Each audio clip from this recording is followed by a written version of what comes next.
Roundtable. I'm Ed Codi, and welcome our guest, the new head football coach at Mars High School, Eric Kasperowicz. Eric, how's it feel to be back in high school? Yeah, it's exciting. It's an awesome opportunity. I'm grateful for the entire Mars School District administration, school board for giving me this opportunity, and excited to get started. We had our first day yesterday. Had a tremendous amount of kids in attendance. Excited, ready to go. So yeah, it's a really exciting for myself, my family, and my staff.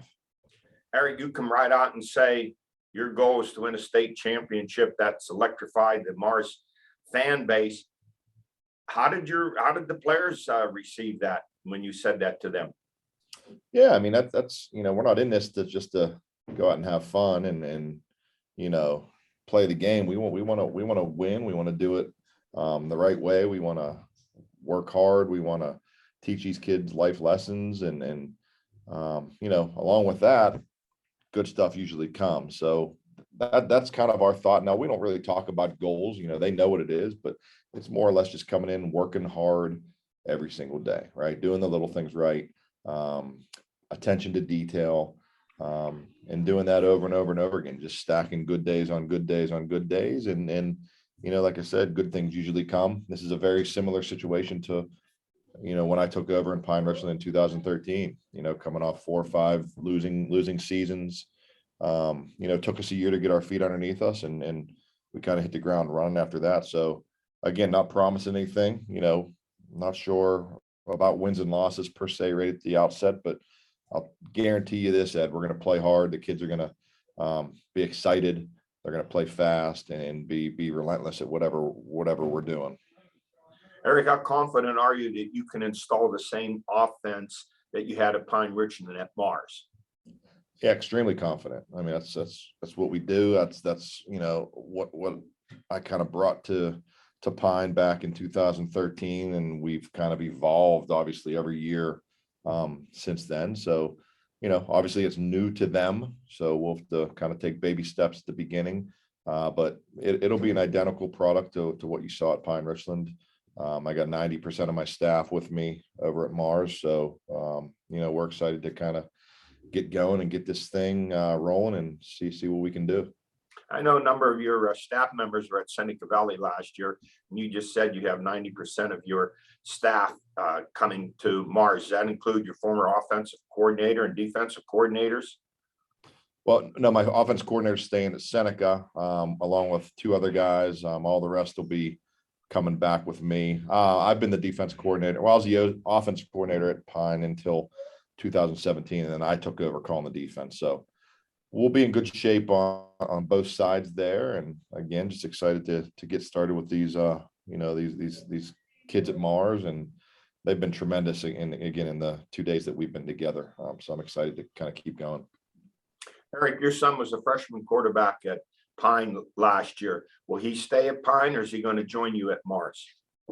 No, 100%. I mean, this was a decision. This was a family decision. I would never coach high school football or coach football and not be able to watch my son play. So he is 100% coming with us. Not just him, but both my daughters, obviously my wife, and yeah, we're excited for this next phase. Eric, you spent last year as a volunteer assistant at your alma mater, University of Pittsburgh. What do you take away from that experience? It was tremendous. To be able to be an offensive analyst down there with Coach Narduzzi and the ACC champions, just to be able to get on and learn from them and see how Coach Narduzzi ran a program, the amount of detail. I thought I was pretty detailed in what we did, but to be able to do it at that level, at the highest level, with that the number of kids they have, the amount of involvement that a program at that caliber does things is tremendous. So just to be able to be a part of that on a daily basis for 5-6 months was awesome, and being that it was my alma mater made it that much sweeter. But again, I can't thank them enough, and it was an awesome opportunity, an awesome learning opportunity for myself, and something that I'll never forget. You go to Pitt one year and they win the ACC championship. At high school at North Hills, you led them to WPL and state, and I think a mythical national championship too your senior year. Is that correct? We won a WPIAL and state championship. We ended up number 2 in the nation. Okay, and then the Pine, 4 WPL and 2 state. Any chance the Steelers want to borrow you for 1 year? That could be on the bucket list one day, but we got some work to do here at Mars first. I plan on being here for a long time, getting this program back to where it's been. You know, it's traditionally a great program. You know, usually wins a lot of games, never quite seemed to get over the hump, never quite seemed to win that first championship. But again, it's, you know, start small, start slow, just working on today in the weight room, getting better in there, and then all that other stuff usually falls into place. Eric, what, if anything, will you do different at Mars that you did at Pine Richland? Nothing from a program. I shouldn't say nothing. I mean, you're always learning. I'm always changing, always adapting. You know, everything we did there was very specific, very intentional. So we'll follow that same template, that same game plan without a doubt. You know, I don't say as I get older, I get softer, but there's certain things that mean more to me.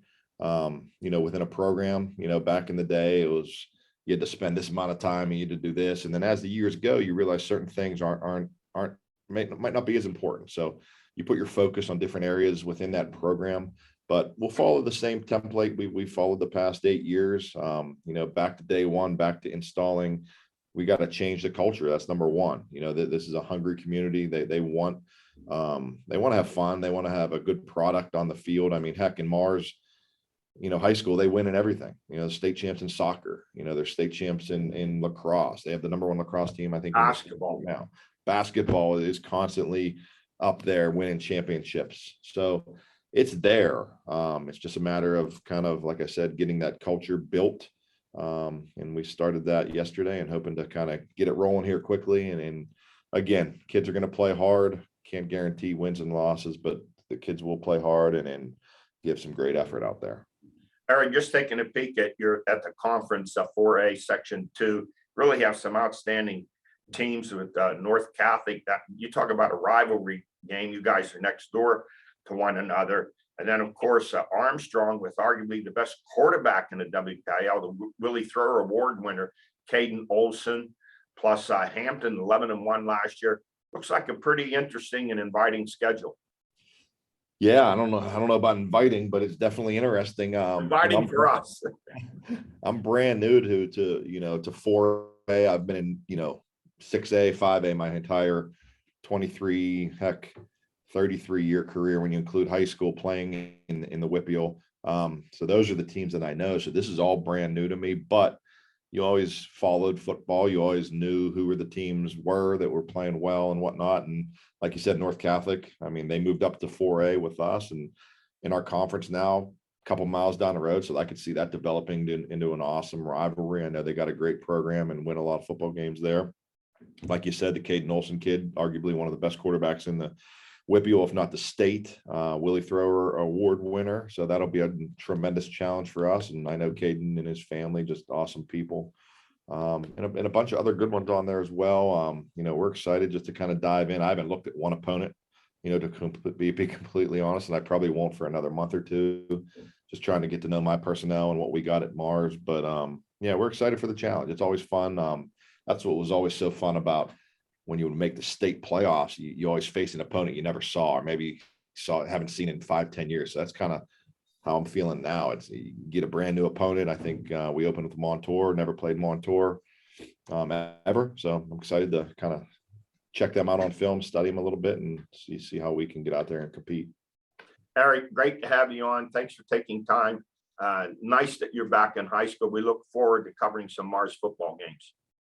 Appreciate it, Ed. Always love coming on the show, and thank you very much for allowing me to come on. Thank you. Good luck to you. Have a great season. Thank you. I'll be right back with Ellen George. From high school sports to community events and beyond, you can find all of your favorite local shows on the Armstrong Neighborhood Channel. Hi, I'm Tricia from the Butler Buzz. You can watch my show or other local programming like Up for Adoption or Hunting Nostalgia, only on the Armstrong Neighborhood Channel. Check us out right now on Channel 100 or search Armstrong Neighborhood Channel on YouTube for playlists and much more. Spirit, town pride, community. This is the Armstrong Neighborhood Channel.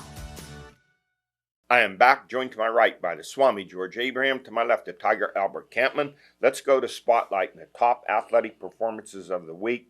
The Butler Track and Field Invitational, the 20th one for the girls. Butler girls win their 6th straight Butler Invite. Gold medal winners, Butler's 400 relay team, Madison Hunt of Knock. She won the shot put. Ellie Morrow of Butler, the long jump, and Megan Bajetta of Butler, the triple jump. We'd like to do them all, but it's impossible.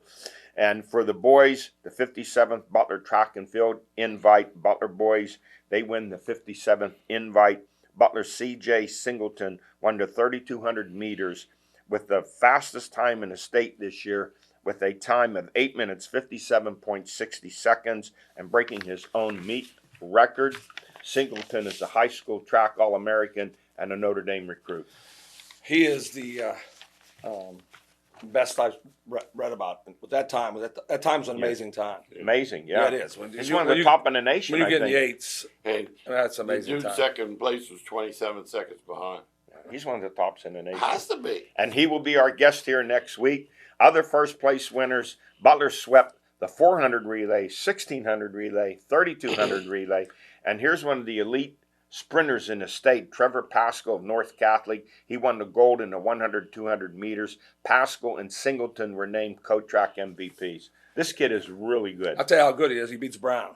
Yeah. Yeah, because I think Brown's a really great sprinter from Butler, and he beats him. So that's how good Butler's he is. depth is so great that they could hold Brown and Singleton out of certain events and keep them fresh and strong. And by the way, Brown, he took first in the 400. He's headed to Duke. Matt DiMatteo of Hampton won the 300 hurdles. Josh Drevis of Grove City, the high jump. Tristan McGarrett of Butler, the pole vault. And Seton Wozniak of Slip Rock High School won the shot put. Great meet. It's always been a great one of meet. the best It's always, ones around. It's always a great meet. Now, high school boys volleyball match that you could see here on Armstrong Cable, and what I call classic, even though NA won 3-0, it easily could have been Seneca sensational Valley talent. 3-0. 7 points separated the two teams. You look at NA won that first set 26-24. They win the second one 34-32, and then trailing 17-13 in the third one. It looked like Seneca Valley had the upper hand, and then the Tigers, Titus McKay on 7 straight service points, 4 aces. Titus LeMay, excuse me, and that turned it around and led to NA's 25-22 win in the third one and the match. Well, we were there, and George has always told me he loves doing the volleyball matches. And here's what stood out in this one. This was a state championship type match. 4 all-state players. Yeah, and how I know it, I talked to the referee who was there afterwards and said, "You've been doing this how long?" I said, 40 years. He said, "I guarantee you these two will be in the state WPL finals, and I'll guarantee you there's a chance that one of these teams will represent the West." That's how good the both of them are. 4 all-state players, Yeah. half a dozen WPL all-stars, and NA's one of their best players, all-stater Cole Dorn, didn't play because of a sprained ankle. Hope to get him back for the playoffs. For NA, it's their 71st straight win. Stars of the match, Jack Birch of North Allegheny. He had 15 kills. Nico Seifer, who stepped in, he had 13 kills. And Caleb Shaw for the Tigers had 9 kills and 30 assists. And for Seneca Valley, they were brilliant too. Nathan DeGraff, 6'6", George, 18 kills. Dawson Ward, 14 kills. Aiden Uwer, 34 assists. And then UCLA recruit James McDonough, 6 foot, but his all-around play was phenomenal. Yeah, they all can play, and there's not a weakness. There's not a weak player. I'm going to go there. They're all outstanding. Just 2 great teams. Two tremendously coached teams. Coaching. Because the referees it's an easy job. There's no mistakes in the game. And They you just realize all for do is blow Seneca the Valley, whistle. they've lost 5 the last 2 years. Yeah. All to NA. Oh, absolutely. We've seen a couple. Now, if you're a volleyball fan, you don't want to miss this. No, I believe me, I told you what I noticed from all our years is how good the JV games are. JV basketball, I better be honest, I'm not crazy about it. I think Matt, we started at 7:30 and it was over at 9 o'clock. It's just that fury and of action nonstop. And also, I can go on. The crowd was the biggest crowd Great I've crowd seen. for volleyball. For anything, no. For a basketball, for football, Yeah, it was a the huge whole crowd. one side was Yes. filled. There had to be at least 2,000 there Yes. for that. Hey, let's go to our stories of the week. The Pens hold a 2-point lead over Washington as they head in the final week of the hockey regular season. They need to hold on or they're going to end up being a wild card. Next week, I'm going to have Jay Caulfield on. We're going to do a 30-minute special, talk about the Pens and the playoff picture. But they have not played well their last 25 games, hovering around 500. Yeah, that's not a good time to be playing your worst. You want to be playing your best right now, coming hot. But all it takes is get in there and get hot right off the bat. I've seen it happen in playoff hockey. And in Major League Baseball, the Pirates take 3 games from the Cubs in Chicago. They lost 1 to the Bears, 21-0 on Justin Fields' 3 touchdown passes. And just the game you couldn't believe. What Harry Carey would say, holy cow, 21-0, the worst loss in Pirate history. Oh yeah, but I look at it the other way. They took 3 out of 4. Absolutely. I think the people that thought the Pirates would win fewer than 60 or whatever, I really think the Cubs and Reds are bad enough. They're going to win 65. Well, the Reds have lost 12 straight. Oh, well. And let me say this. They won Sunday. They finally won the Sunday. Pirate reliever, David Bednar, I call him the Bulldog from out of Mars High School. He's just been brilliant in relief. He hasn't given up a run this year. He came on, preserved that 4-3 win on Sunday, but striking out the side. He reminds me a lot of Dave Justy. He has that kind of confidence, but he throws a lot harder. He was pumping in 98-mile-per-hour fastballs. Well, that's why they won. They won because their bullpen has been the best in Major League Baseball, and I don't know how long that could last. But now, You're using them every night. You no, use them every. What do you mean every day? Yeah. And if now the bullpen holds up, they'll win 80 games. But if the bullpen falls down, they can win 55. I mean, it depends because the rest of the team stinks. Well, I think Their more bullpen's and more tremendous. as the season goes along, you have to rely on Bednar as your closer. We talked about that think in the so. beginning. And he thought won't name would him. be it. And he said, "Oh, we're doing the committee or all that." He won't name. I think Bednar. He said it for a big payday. That he continues like That's this. true. Just put the kid in, and let him go. Absolutely. It's not that different. Don't overthink it. You got a guy who can get him out, right? Use him.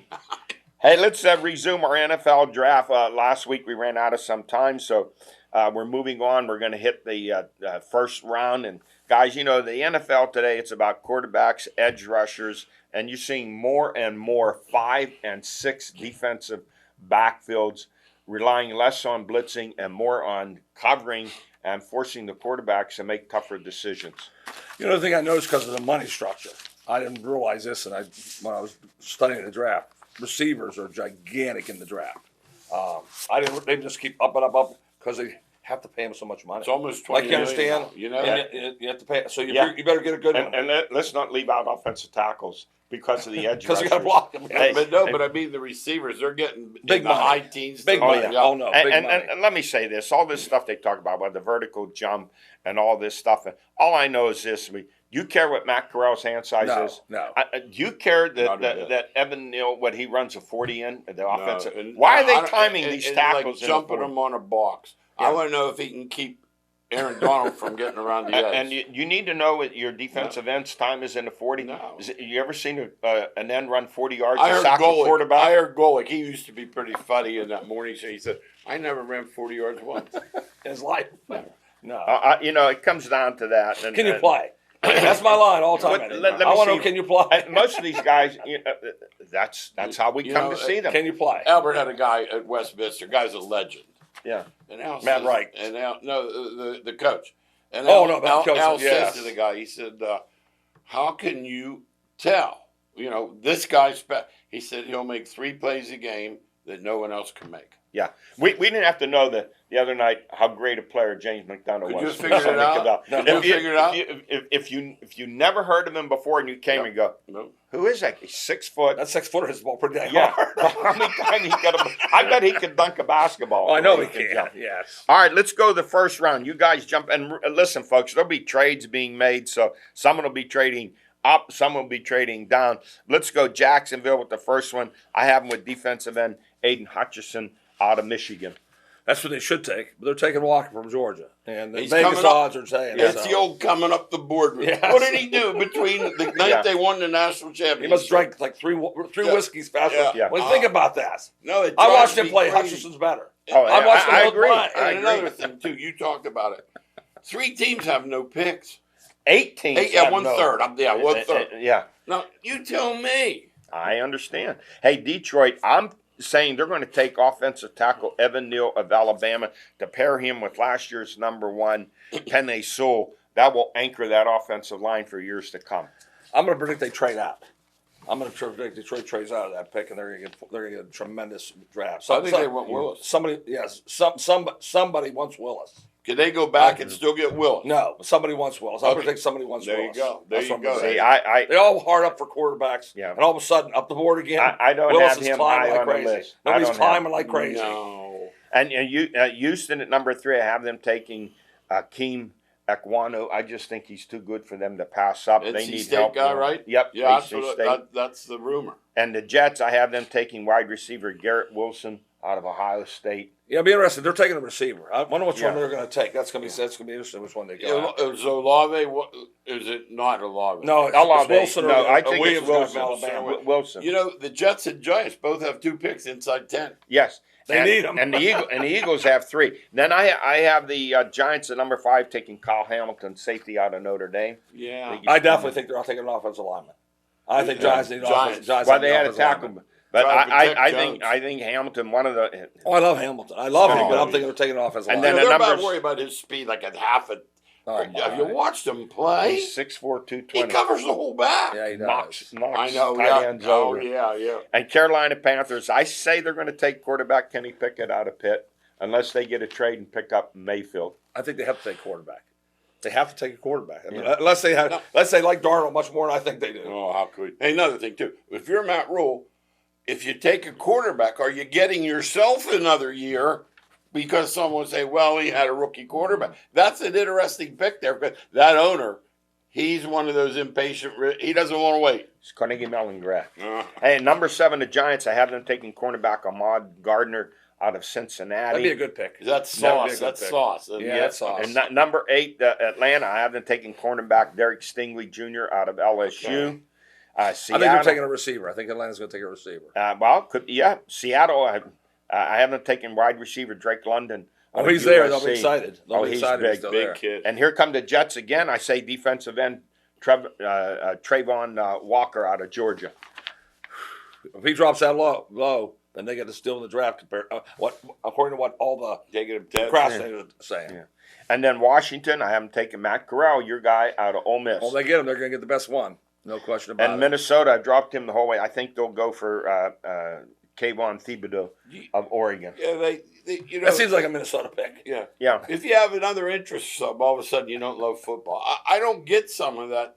Those questions and stuff. It looks like they're looking for. Watch the kid. Now he did sit. I remember him sitting out Ohio State, and I'm thinking, what a game! Great talent. Would you want to play? He reminds us exactly of Clown. Clowney. He's Clowney Jr. And here's your guy next to Texans. I have them taking Chris Olave out of Ohio State. Absolutely. And then Baltimore next. They're getting I think they're gonna take. They need help in the offensive line. Offensive tackle guard Zion Johnson out of BC. That'd be a good pick for them. He's just he nasty. He fits Baltimore's type of player. Boston College. If they had a billion linemen, Yeah. offensive linemen over and- the years. And here come the Eagles, 15 and 16. 15 offensive tackle Daniel Falale out of Minnesota, followed by offensive guard Kenyon Green out of Texas A&M. They really solidify that offensive line. Well, Cincinnati needed offensive line, and they needed an offensive line. So you have to do it. You have You to know what though? exist. They're not all in on Hurts. Neither am I. They're really not. I'm not either. And then number 17, I have the Chargers taking defensive tackle Jordan Davis out of Georgia. Need to strengthen that run game. And number 18, the Saints, I have them taking offensive guard Sean Orion out of UCLA. And at 19, the Eagles, I have them taking George Karlaftis, the My boy. defensive end out of Purdue. Well, I think the Saints have to take a receiver. I mean, they have none. I'm telling you, they have no receiver. I don't. And even- they're, I and don't they're even- hurting offensive line, Yeah, too. so you know that's that. I Well, mean, they're going to go offense. Let's put it This that is way. where you're going The to get Saints the have to go trade. offense. This is where, if they want one of the better receivers, that's You where know the trade that will come in. that coach who went to the Saints. I heard that lady that was assistant to Al Davis, Amy Trask, say she never had more complaints in her life than when he coached the Raiders. Wow. Yeah, And his name's then Allen. Yeah. And here we go, number 20, the Steelers. I have them taking either or Sam Howell, quarterback, North Carolina, or I think one of the best defensive tackles. He could play defensive end, edge rusher, Logan Hall out of Houston, 6'6", That'll be interesting. 278. Now, does it matter what Tuitt does? Means matters a lot. They need depth. Matters It matters a lot, but they need How come, depth. there. how come they're not talking about that? Like, he's one of the best defensive players in football. I keep looking to say whether he's coming back or not. I don't know if he's coming back. Somebody said the other day, Hayward, who's good, but He might not come back. Oh, my. Hey, we're trying to finish in New England. I have them taking linebacker Christian Harris out of Alabama or a wide receiver. They like Alabama if he guys. passes. Saban and Will Garrett Wilson be there at that point, or Yeah, Olave, one of those guys? And then 22 LA Raiders, I have them taking defensive end Jermaine Johnson out of Florida State. He is really good. Arizona at 23, I have them taking center Tyler Lindstrom out of Iowa. Oh, Yeah. And Dallas offensive tackle Charles Cross out of Mississippi State. They need lots of help there. Buffalo cornerback Kobe Bryant out of Cincinnati. Another Cincinnati defensive back. Yeah. Look at that. At Tennessee, I think they get a great pick here. They need help defensive line. Defensive tackle Fedarian Mathis out of Alabama. Any Alabama guy's good, you know They need a that. quarterback's what they need. Yeah, and Tampa Bay at number 27, outside linebacker David Ojabo of Michigan. And then Green Bay, if he's there, I think they'll go for Logan Hall of Houston. I think they need someone along the defensive front. And Miami, I think they go with offensive guard Ed Ingram out of LSU. Kansas City needs a receiver, David Bell out of Purdue. Cincinnati, a cornerback, Kair Elam out of Florida. And Detroit, quarterback Carson Strong out of Nevada. Carson Strong is a interesting pick because he has the best arm of the whole bunch by far. Can't move. Can he move enough? Yes. And then Bell, I know how good that guy is. Oh, he's great. I think they're getting. They say he's too slow. Think of that. Yeah, I don't never want to hear look it. slow I to watched you. them play. And second round, I like the Steelers taking this linebacker, Chad Mama, out of Wyoming, or a good receiver there, Traylon Burks out of Arkansas, Love him. 6'3", Oh, he's good. 230. No, they get him. That's the steal of the And draft. I think they'll be interested in Rashid Walker, the offensive tackle out of Penn State. My sleeper in the draft, the Steelers are going to pick him up, is a defensive back, Smoke Monday out of Auburn, 6'3", 195. Smoke. Remember, that's You easy got to to get remember. smoked. I seen him play. Yeah. Hey, that's it for us. We run out of time. We'll see you next week.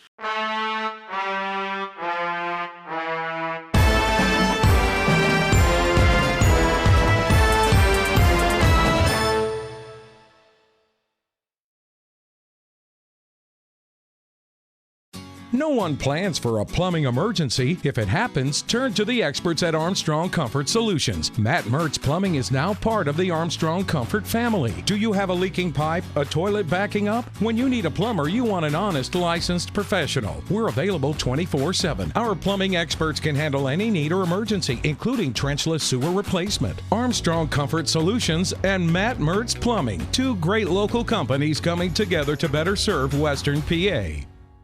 Armstrong has a history of being engaged in the areas where we provide service. One of these ways is through breaking bread. Food insecurity affects over 12 million children and 5 million seniors nationwide, putting them at risk for chronic health conditions. We're taking a four-prong approach to fighting hunger by collecting donations, volunteering time, donating money, and raising awareness. Visit ArmstrongOneWire.com/breakingbread to find a list of community feeding programs in your area.